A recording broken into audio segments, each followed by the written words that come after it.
Mahigit 500 riders sa Ilocos Norte nakiisa sa makabuluhang Ride for a Cause at cleanup drive na pinangunahan ng Ilocos Norte Police Provincial Office bilang pagpapatunay ng diwang bayanihan, malasakit sa kapwa at pagmamahal sa kalikasan. Police Master Sergeant Robert Basan Abella Jr. magbabalita.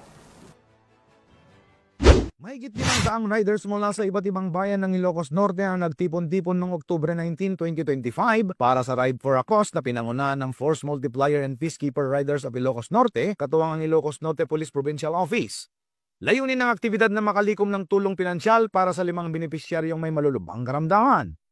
Kabilang sa mga lumahok ang manang at manong pulis ng Ilocos Norte PPO na nagbibigay inspirasyon sa mga kapwa riders sa ilalim ng temang Ride with Heart, Ride to Save Lives.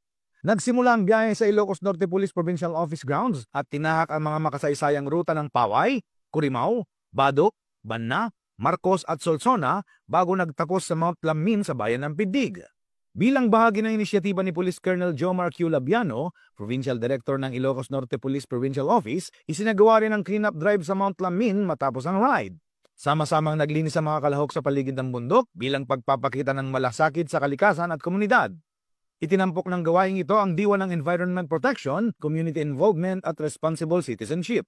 Sa kabuuan, ang aktibidad ay naging matagumpay na nagpapakita ng pagkakaisa, malasakit at tunay na diwa ng bayanihan.